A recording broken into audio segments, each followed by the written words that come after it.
They made Dust 2 in Battlefield 6. Finally, we've got some real BF6 Portal gameplay to take a look at and begin to understand just how insane the potential of this could be. Battlefield is saying that their new version of Portal features many upgraded toolsets, allowing users to build completely new experiences which were unimaginable in BF 2042. And looking at some of this stuff, I'd agree, they've definitely opened up a huge toy box here with endless possibilities. So let's have a look. They showed us some gameplay of several different game modes created in-house. First up, this bomb defusal mode. This is Dust 2. Like I said at the start, they've made Dust 2 from Counter-Strike in Battlefield 6. As you can see, this is a custom gameplay area and also has some kind of moving geometry at the start, so that's possible. I presume that's a rudimentary way to lock the teams in at the beginning of the round. And this is your classic Counter-Strike style game mode. One team attacks two bomb sites and attempts to arm and blow up an MCOM. The other team has to defend those sites or defuse. And of course, it's round based with 1 life per round. If you've played Counter-Strike, you're going to recognize the layout. We can see long A, CT spawn, mid, short, even B tunnels at one point, and the B bomb site. Notice the custom user interface on the top of the screen with points and a timer too. You couldn't have dreamed of anything like this in BF 2042 Portal. This is more akin to something like Halo Forge or Fortnite Creative. It's a very impressive showing out the gate of how different you can make the game with these tools. And you could think of so many other classic maps and game modes that you could put in BF6 that weren't officially supported. As I said before, Shipment's going to be there day one. And think about this, if you wanted to, you could just create your own conquest map. They told us that you can redraw the out of bounds areas. They said that you can redraw the conquest points and create conquest capture points. You can create and edit spawn points too. A tantalizing prospect for sure. Next game mode we saw was Holdout. This is straight up Call of Duty Zombies, and I'm not just talking about an infected mode with real players. Instead, this is a player versus custom scripted AI who is spawning in waves and attacking you every single round. Again, there's a custom user interface here. If we look, we can see that there's an economy system in terms of dollars and a buy station. So as you complete each round, you accrue more money, and then you can spend that money to buy new guns, gadgets, upgrades, etc. This is pretty cool, and you can imagine combining this with the spatial editing tool, which we just saw, where you can build your own layouts, and players could theoretically make Nakta and Toten from World at War. Yes, you're going to be limited at the moment to in-game assets, so we're not talking like a one-to-one replica, but you could get close, I imagine. No importing of custom assets yet, sadly, but I'm sure it might happen down the line.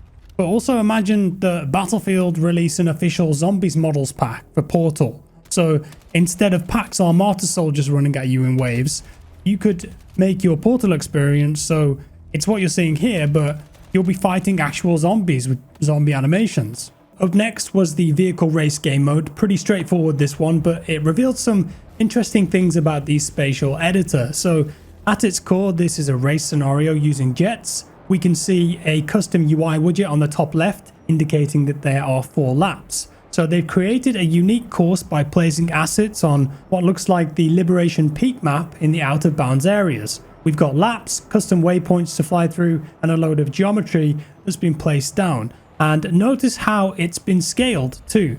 The crane, for example, is massive, which means that you can change the size of the assets in the game.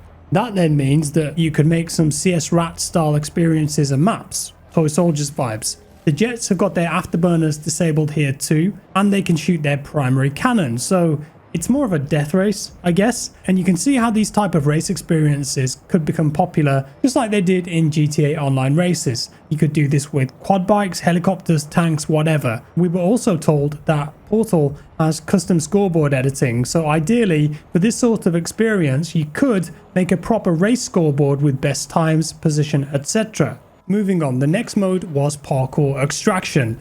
Mirror's Edge with more guns. As you can see, this was set on the Cairo map on the rooftops. Now, if you remember in the Battlefield 6 beta, players actually managed to figure out how to get up on these rooftops. They weren't supposed to be there, but they did it anyway. And it turned out that most of these areas were actually quite playable and not glitchy.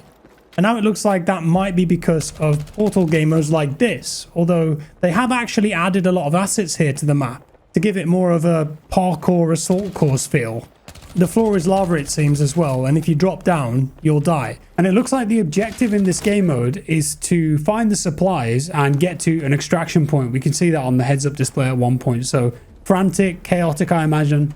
You might have noticed too that there are multiple teams in this game mode, and we will see more of that in the Portal editor footage later on in the video. So you can in fact do multiple teams rather than just two with NATO versus Pax as it is in the main game.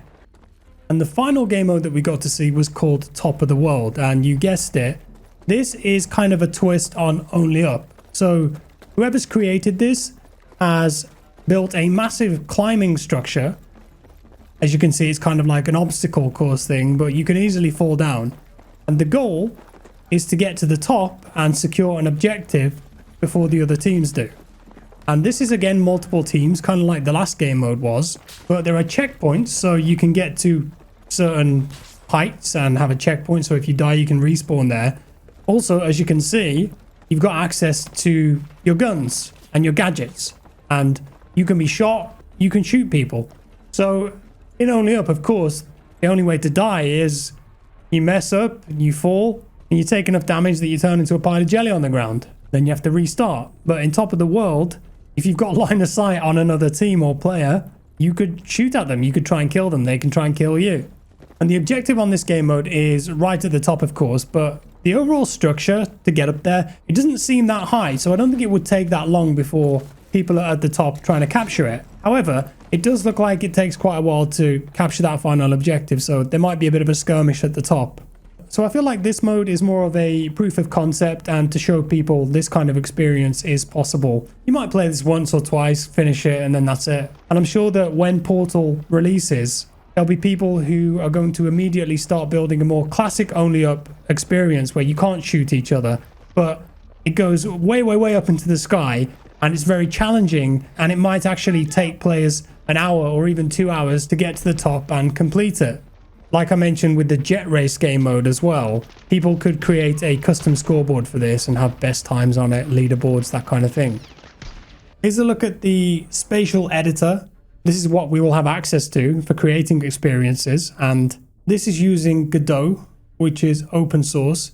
I think what we're looking at here is the project for the jet race. I think the blue spheres in the sky there are the waypoints, and they've basically loaded Liberation Peak here. On the left it's called Capstone. I imagine that was the work in progress developer name for the map.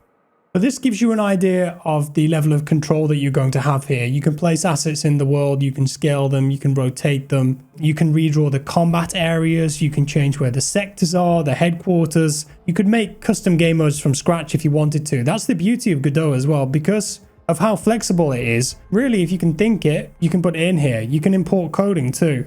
And the great thing about Godot is that you can use plugins with it. So members of the community could make plugins that did specific things in the game, whatever that might be, added mechanics or made the actual building process of these experiences easier. And as it's open source, release it to everyone, and the toolset grows and grows over time.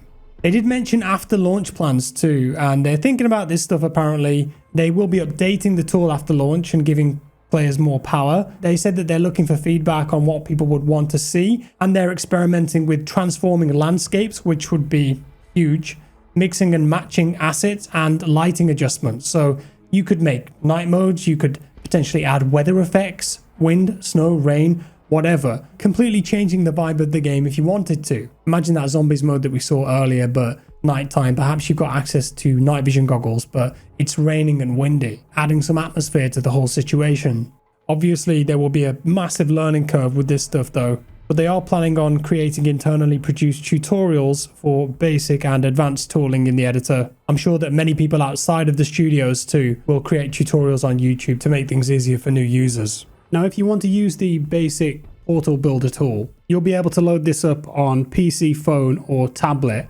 And it's kind of similar to what we had in 2042, where it's all simplified, but there's so many different toggles, mutators, and sliders in here, so you can build your own custom experiences in here too. And they said that if you wanted to do closed weapons on Dumbo, which is one of the New York maps with one-hit kill weapons, you can do that. If you want to change player count, damage, vehicle spawns, weapon restrictions, etc. If you want to add more teams, you can see in the clip here, there's actually 5 teams ticked there. You can create your own experiences here too. It's just in the Godot editor, you'll be able to do all that crazy stuff that we saw towards the start of the video. Also, we did hear that everyone who purchases BF6 is allowed to have one persistent server running. So if you wanted to make a breakthrough server that rotated through all of the maps in the game, you could do that and it will be persistent even if nobody's playing on it. In terms of the server browser progression and looking for experiences and servers to play on, they said that they're going to have keywords and tags which you can use to search for types of gameplay that you have in mind. And if there's experiences that are really popular, they could end up in the featured list of community servers on the main menu, playable with the press of a button. The server browser will also provide a list of all running experiences with filters and tags. And a bit about progression here too. They said that players will gain XP no matter where they choose to play, but there's different types of progression. You're going to have verified community experiences, which are close to the official formula of Battlefield, and they're going to get the same amount of progress as normal mode. So let's say if you wanted to do Hardcore Conquest 24/7 or Rush 24/7, they're going to give you the full XP. Custom experiences, which are distant from the typical Battlefield gameplay, they're going to grant you XP for the time that you spend playing it. No more specifics than that, but there it is for now. And also, before you join an experience, the XP progression will be clearly labeled and signaled, just so you know what you're getting into. So wrapping things up, this is a huge leap forward from what we had in Battlefield 2042 Portal. Very exciting. The Godot editor is crazy,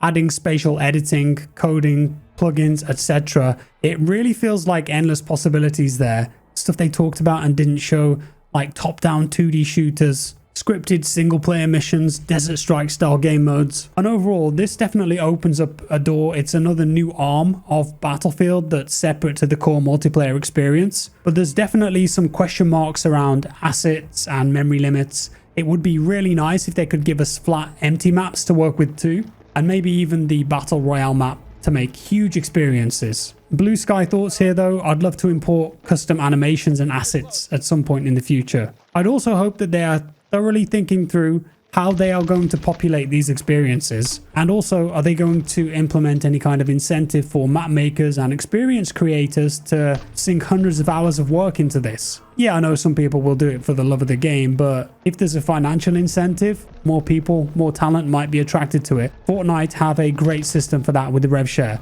I'd also hope that they're working with creators already to make some significant interesting modes that will hold water, ready to go for launch. As for the server browser itself, you guys know how I feel about this, and I've spoken about it ad nauseum. I'm somebody who's played Battlefield since BF 1942, so for me it's bread and butter. I think official quick play servers should be in the server browser too, and there should be official persistent servers too that rotate through maps. Make it happen, DICE. You'd make a lot of people happy. And that's all for today, folks. Thank you so much for watching. Do let me know your thoughts on the new Portal stuff down in the comments below. Really appreciate you being here. Drop me a like if you enjoyed the video, subscribe if you're new, and I'll see you next time. Bye bye.